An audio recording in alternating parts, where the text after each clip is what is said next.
성경에 아브라함, 하나님께서 이제 아브라함을 불러서 쓰실 때, 하나님께서 아브라함을 불러서 쓰실 때는 아브라함이 하나님이 누구인가를 알고 있었던 사람이 아니요.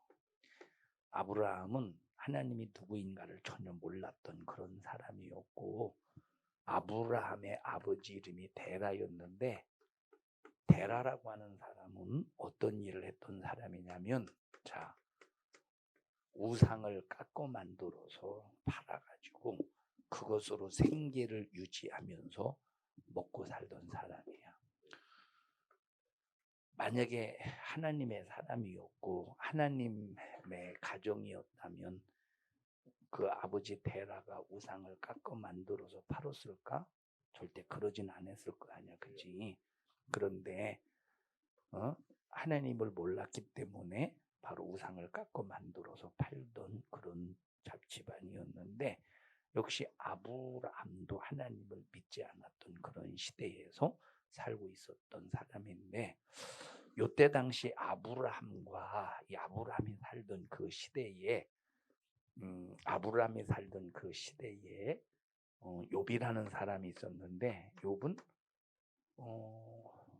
주희야 어디에서 살았어? 욥이 살던 지역이 어디야? 욥기서 1장에 보면 어디 땅에 이렇게 살던 우시인데 거의 비슷해서 맞았어. 거의 맞았어. 거의 맞았어. 어떤 땅이야? 소영이라네. 지영아 어떤 땅이야? 응? 뭐라도 좀 얘기해봐. 헛기침이라도. 지은아 어떤 땅이야? 그래 우스 땅이야.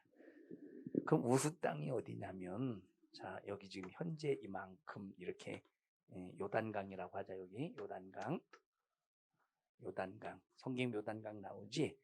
자 이렇게 이제 지금 현재 이스라엘이 지금 정착하고 있는 땅인데, 뭐 이스라엘 땅을 보면 참 복잡해. 이제 여기 원래 이제 팔레스틴 사람들이 살던 땅인데 6.1 전쟁을 통해서 많은 땅을 빼앗았어. 이 6.1 전쟁도 이스라엘 백성들이 일부러 전쟁을 일으킨 것이 아니라 이 중동 지역 사람들이 먼저 전쟁을 일으켜서 6일 만에 끝내버렸거든. 보면 여기 가자지구라든지 요 가자지구는 항상 위험한 그런 상황인지, 여기 가자지구 또 여기 무슨 또 여기 뭐라고 그러지? 여기 뭐고요? 여기 그 지역이 여기. 자 지도책 보자.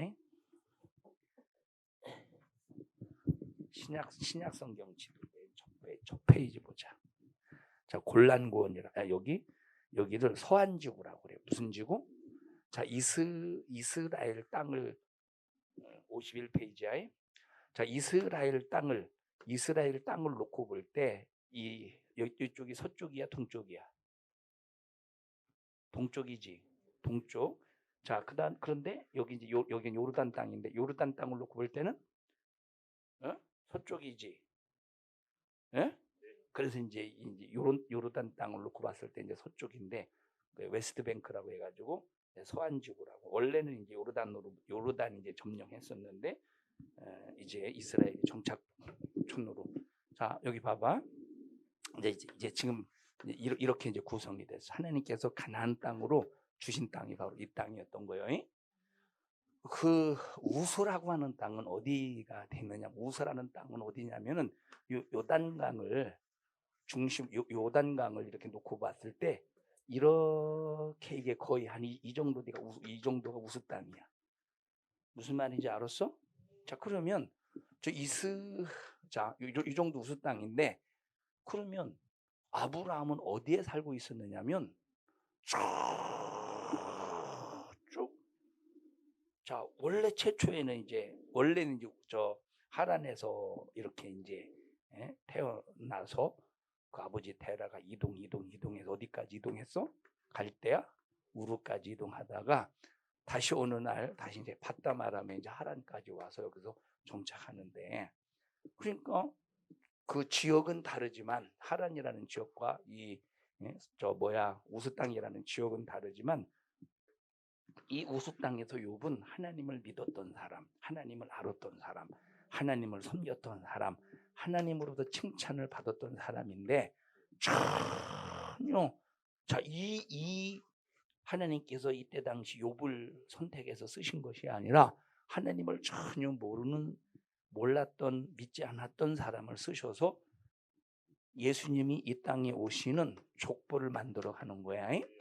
자, 그러니까 지금 목사님이 이 얘기를 왜 하느냐면 우리 같은 경우는 믿음의 선진들이 하나님의 말씀을 믿어서 순종하니까 이런 축복 받았다라고 하는 믿음 속에서 나타나는 축복, 믿음 속에서 나타나는 하나님의 약속의 이루어짐이 자, 우리는 성경을 통해서 보고 알 수 있잖아. 먼저 믿음의 선진들이 하나님의 말씀을 믿고 순종했을 때 나타나는 하나님의 축복의 역사와 불순종했을 때 나타났던 하나님의 심판과 저주의 역사가 성경을 통해서 우리가 믿을 수 있잖아. 근데 아브라함 같은 경우는 전혀 이런 일들이 전무해. 경험을 할 수가 없는 상황이야. 경험이 없어서 지금까지 지금까지 하나님에 대해서 들어본 바도 없어. 이런 상황 속에서 하나님에 대해서 아무것도 모르는 생짜배기, 누가 신앙의 훈련을 시켜준 것도 아니고 하나님에 대해서 가르쳐준 것도 아니고 오직 하나님과 1대1의 관계 속에서 믿음을 지키면서 하나님 인정하시는 신앙인이 되었다고 하는 것은 엄청난 이 아브라함의 믿음이 엄청났다는 걸 알 수가 있잖아. 우리는 믿음의 선진들을 통해서 믿음의 조상들을 통해서 우리가 그걸 보고 나도 아브라함처럼 신앙생활 해야 되겠다. 다윗처럼 신앙생활 해야 되겠다. 바울처럼 신앙생활 해야 되겠다 하면서 믿음의 본들이 있잖아. 믿음의 본이. 그러니까 얼마나 우리가 참 축복되냐. 그지? 우리 이런 믿음의 본을 보면 되잖아. 자, 그러니까 봐봐. 더군다나 우리 같은 경우는 구약에 약속하시고 예수님이 이루시고 다시 약속하시는데 그 모든 약속이 다 이루어져 가고 있다는 것을 성경을 통해서 우리가 알 수 있으니 얼마나 이것이 또 우리에게 믿음이 되어. 그런데도 신앙생활 못하고 만약에 하나님으로부터 인정받지 못하는 그런 신앙생활 한다면 얼마나 이것이 참 억울하고 분한 일이냐. 그래서 우리가 잘 하나님의 말씀을 꼭 믿고 신앙생활 잘하자 이 말이에요. 자, 예수님이 이 땅에 오실 때는 그냥 어느 날 갑자기 이 땅에 오신 것이 아니라 우리 모든 인간들은 어느 날 갑자기 왔잖아. 갑자기 태어났잖아. 생각지도 않게. 근데 예수님은 만세 전부터 예정을 하셨어. 어떻게 하셨어? 만세 전부터 이 세상이 창조되기 훨씬 이전부터 하나님의 계획 속에서 예수님을 이 땅에 보내시기로 예정이 되었어. 자, 예정이 된 것을 선지자를 통해서 예언을 하셨어.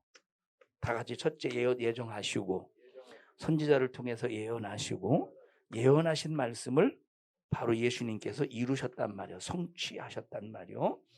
자, 여러 가지 지금 약 한 300가지 정도 구약 성경 예수님에 대해서 300가지 정도 예언하셨는데 여러분과 함께 한 60가지 정도 좀 살펴보고 있는 중에 지금까지 몇 가지 살펴봤지? 아브라함의 10가지 얘기했지?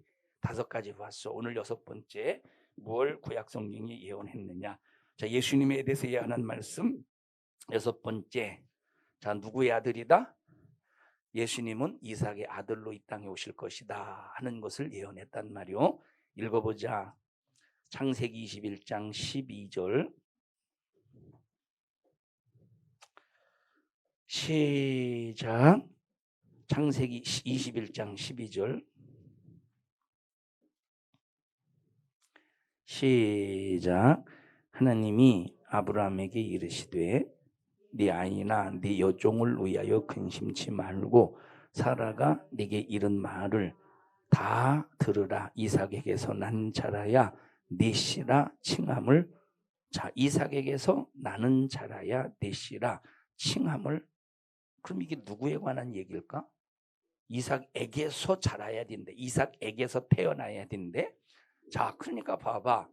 아브라함에게는 지금 자, 이스마엘이라는 아들이 있지. 이거는 하갈이라는 하갈이라는 몸종을 통해서 태어난 자식이야. 그 다음에 이삭이라는 아들이 있는데 이것은 사라의 본처에서 태어난 자식이야. 사라라고 하는 본처에서 태어난 자식. 아브라함의 아들이 둘이야. 그러면 여기 자, 지금 몇 장에 읽었지? 창세기 21장에 읽었지? 그러면 지금 이 상황에는 이삭이 태어난 상태요? 안 태어난 상태야? 이삭이 태어난 상태야? 태어나지 않은 상태야? 자, 창세기 17장에 보면 아브라함이 99세가 되었을 때, 자, 예수님, 누구냐? 하나님께서 아브라함에게 찾아오셔서, 너에게 아들이 있을 것이다. 이제 말씀하시는 거예요. 이제 하늘의 별수와 같이 바다의 모래알과 같이 다시 한번 확인시키셔. 그리고 18장에 와서는, 자, 기한이 이를 때 종령대가 너에게 다시 오리니 네 안에 사라에게서 아들이 있을 것이다.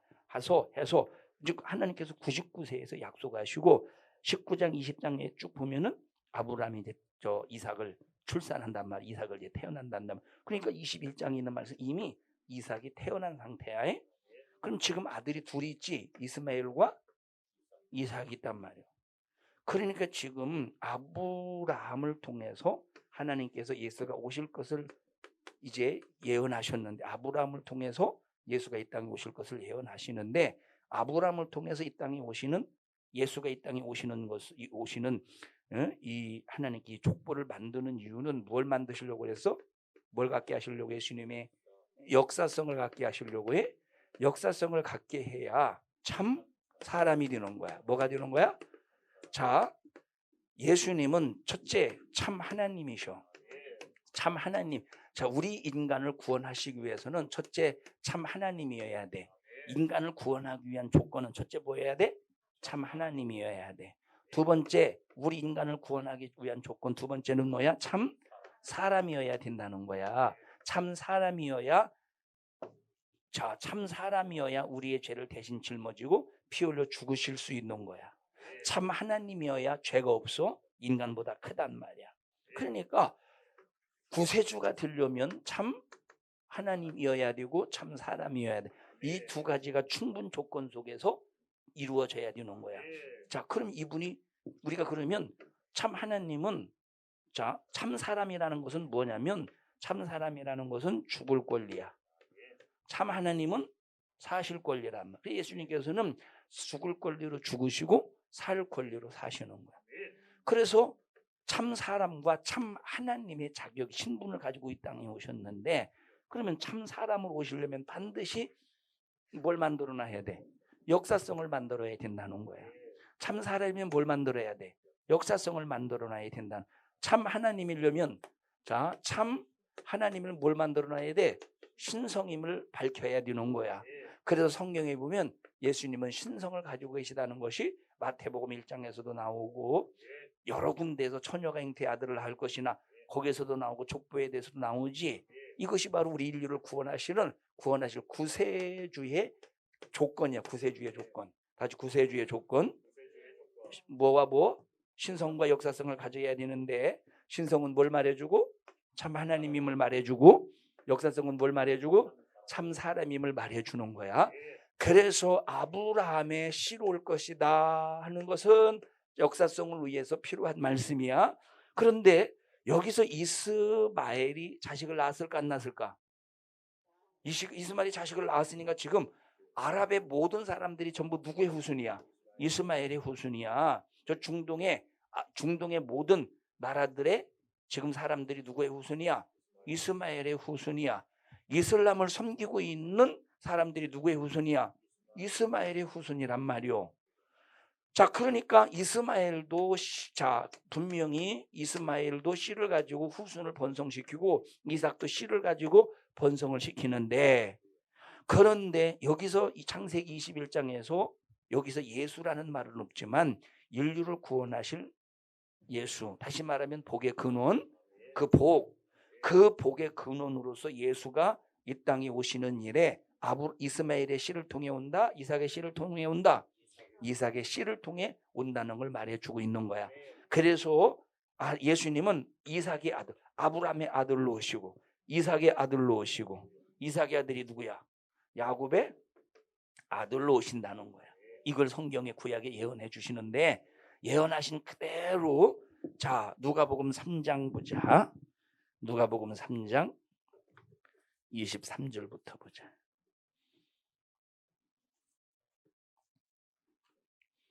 누가복음 3장 23절부터 34절까지 시작. 예수께서 가르치심을 시작할 때에 30세쯤 되시니라. 사람들이 아는 대로 요셉의 아들이니. 자, 사람들이 아는 대로라면 예수님은 누구의 아들이야?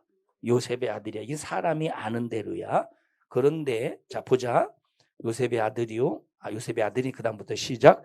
요셉의 이상은 헬리요, 그 이상은 mat단이요, 그 이상은 레위요, 그 이상은 멜기요, 그 이상은 얀나요, 그 이상은 요셉이요, 그 이상은 마따디야. 해서 쭉 올라가서 34절 보자. 시작.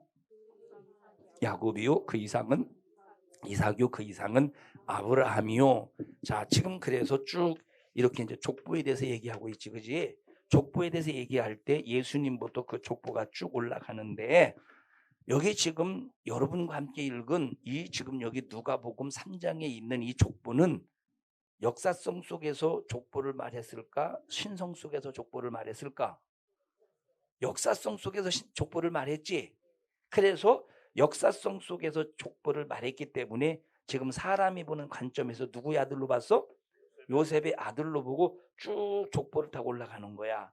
그 족보를 타고 올라갔을 때 자, 그 이상은 누구야? 그 이상은 이삭이요, 그 이상은 아브라함이다. 그 쭉 역사성의 족보를 말해. 근데 마태복음 1장도 족보를 말해주고 있어. 마태복음 1장. 자, 봐봐. 이건 왜 거슬러 올라갔을까? 거슬러 올라간 이유가 역사성을 말해주려고 인간의 역사. 예수님의 그 역사성을 말해주려고 거슬러 올라간 거야. 그럼 마태복음 1장의 족보는 거슬러 올라간 것이 아니라 거슬러 내려왔지. 거슬러 내려온 이유가 뭐냐면 누구부터 시작했어? 아브라함부터 시작을 하는 거야. 아브라함부터 시작해서 쭉 요셉까지 와서 요셉에게서 마리아를 통해서 예수가 나셨다 하는 이것은 역사성과 함께 궁극적으로 뭘 나타내기 위해서? 신성을 나타내기 위해서. 그래서 마태복음 1장은 예수님은 신성을 가지고 오셨다. 예수님은 신성을 가지신 분이시다. 그래서 마태복음 1장은 참 하나님을 증거하시는 말씀이 마태복음 1장의 족보야. 그래서 1장 17절에 14대 나오는 것이 이유가 뭐예요? 참 하나님 신성을 말하려고 마태복음 1장의 족보를 기록한 거야. 누가복음 3장에서의 족보는 참 사람, 다시 말하면 역사성을 다뤄주려고 이 족보를 기록했단 말이야. 그래서 여기 이제 누가복음 3장에 보면 자, 아브라함의 씨로 왔고 이삭의 아들로 왔고 하는 예언을 하고 있다는 말이에요. 이해했어? 그 다음에 또 읽어보자. 마태복음 1장 2절.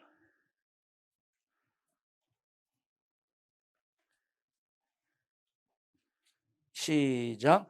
아브라함이 이삭을 낳고 이삭은 야곱을 낳고. 이 말은 뭐냐면 한마디로 말하면 아브라함에게 많은 아들이 있어. 이스마엘과 이삭이라는 아들이 있었지만 그러나 이삭을 하나님이 선택하셔 예수가 오시는 족보로 사용했다는 말이야. 이해했어? 자, 그 다음에 일곱 번째. 자, 예수님에 대한 예언 누구의 아들로 올 것인가? 일곱 번째 시작. 야곱의 아들로 오실 것을 예언했는데 민수기 24장 한번 보자. 민수기 24장 17절.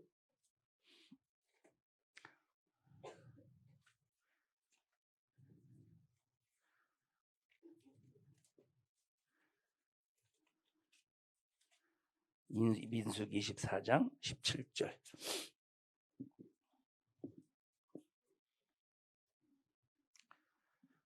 시작. 내가 그를 보아도 이때의 일이 아니며 내가 그를 바라보아도 가까운 일이 아니로다. 한 별이 야곱에게선 한 별이 나오는데 그러면 이 별을 누구로 비유한 걸까? 예수 그리스도에 대해서 예언한 말씀이야. 그 다음에 시작.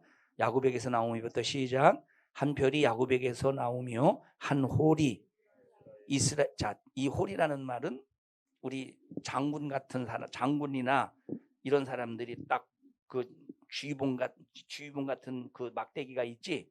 그걸 홀이라고 말해. 예? 진두쥐한다는 거야. 자, 그 다음에 홀이 이스라엘에게서 시작. 한 홀이 이스라엘에게서 일어나서 모압을 이 편에서 저 편까지 쳐서 파하고 또 소동하는 자식들을 다 멸하리로다. 다시 말하면 한 별이 어디에게서부터 온대? 야곱. 그러니까 이삭의 아들은 에서와 야곱이 있었지만 하나님이 에서를 제껴버리시고 야곱을 통해서 하나님께서 별로 삼으시고 야곱에게서 이삭에게서 태어난 야곱을 통해서 하나님은 별을 이 땅에 한 별이 오게 하시고 한 홀을 이 땅에 오게 하신다는 거야. 막 지휘하시는 세상을 주관하시는 그런 주님이 땅에 오신다는 거야. 이렇게 예언했다는 거예요. 자, 아까 읽었던 누가복음 3장 23절에서부터 34절을 보니까 여기서 쭉 거슬러 올라갔지. 뭘 말해줘? 역사성을 말해주는 거예요. 그래서 아브라함의 씨요, 야곱의 아들이요, 참 이삭의 아들이요, 야곱의 아들이요, 그 다음에 다윗의 씨. 이게 전부 뭘 말해줘? 역사성을 말해주는 거예요 지금. 그래서 역사성을 가지고 이 땅에 오셔서 참 사람으로서 인간의 죄를 짊어지고 피 흘려 죽으실 것을 예언하시는 거야. 그 예언 그대로 이루어지는 거야.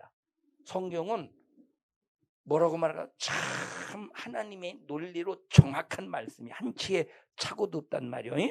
예? 자, 그리고 그 다음에 누구의, 자, 어떤 족속으로 오시느냐? 그 다음에 8번 시작. 유다의 족속으로 오실 것을 예언하고 계시. 읽어보자. 창세기 49장 10절.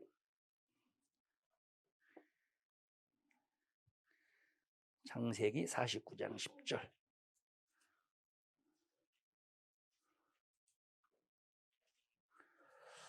시작. 자, 홀이 아까 누구를 비유했어? 홀이 누구를 비유한 거예요? 홀은 예수 그리스도를 비유했지. 홀이 누구를 비유했어? 예수 그리스도란 말이에요. 그래서 시작. 홀이 유다를 떠나지 아니하며 치리자의 지팡이가 그 발 사이에서 떠나지 아니하시기를 실로가 오시기까지 미치리니 그에게 모든 백성이 복종하리로다. 자, 그래서 자, 홀이 누구를 떠나지 않아? 유다. 그래서 예수님은 어떤 족속으로 오신대? 유다 족속으로 오신다 이 말이요. 그래서 보자. 아브라함이 이삭을 낳고 이삭이 야곱을 낳고 야곱이 12아들을 낳으면서 그 12아들을 통해서 이스라엘의 12족속이 구성이 돼. 12족속으로 조직이 돼. 자, 그 12족속 중에서 보면 자, 쭉 큰아들, 둘째 아들, 셋째 아들 레위, 넷째 아들을 보면 누구냐면 넷째 아들이 유다라는 아들이 태어나. 셋째가 이제 레위 족속이고. 자, 이렇게 쭉 태어나서 12아들이 태어나는데, 자, 요셉의 아들이 두 아들인데 그 두 아들을 또 두 족속으로 나눠서 총 이제 12지파로 이렇게 나누게 돼. 12지파로. 무슨 지파로? 12지파로 나누게 되는데, 그러면 이 12지파 중에서 예수님이 오시는 이 족보를 어떤 지파가 예수님이 오시는 족보의 지파일까? 어떻게 알아? 지은아? 여기 금방 읽었잖아. 창세기 49장 다시 읽어봐. 49장 10절 시작. 홀이 누구라고 그랬어? 예수님이라고 그랬잖아. 예수님 상징한다고 그랬지. 그 예수님이 어디를 떠나지 않는데? 유다 족속을 떠나지 않는데. 그래서 봐봐. 아브라함, 이삭, 야곱의 아들 중에서 네 번째 아들 유다. 그래서 유다지. 자, 그런데 이 12아들 중에서 지금 예수님이 어디를 타고 왔어? 어디까지 왔어? 유다까지 왔어. 예수님께서 유다까지 왔어. 자, 지금 이 12족속이 애굽에서 이제 애굽에서 종살이 하다가 430년 만에 여기서 이제 출애굽을 하지. 그리고 40년 동안 광야 생활을 하다가 가나안 복지를 점령을 해. 그리고 가나안 땅을 점령한 다음에 여기서부터 약 한 300여 년, 한 320년 정도 이스라엘을 누가 다스렸느냐? 현엽이만 대답이요. 누가 다스렸어요? 이때 당시 이스라엘을 다스린 사람을 누구라고 그래?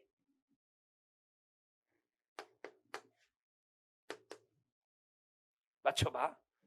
누구겠어? 320년 동안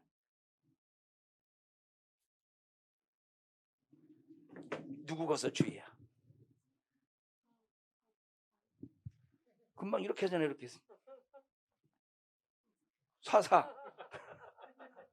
사사잖아. 사사 누구요? 사사란 말이야. 사사. 자, 지도 한번 찍보자. 다음 시간부터는 지도책만 가지고 와. 교재는 가지고 오지 말고. 응? 자, 사사 어디를 보냐면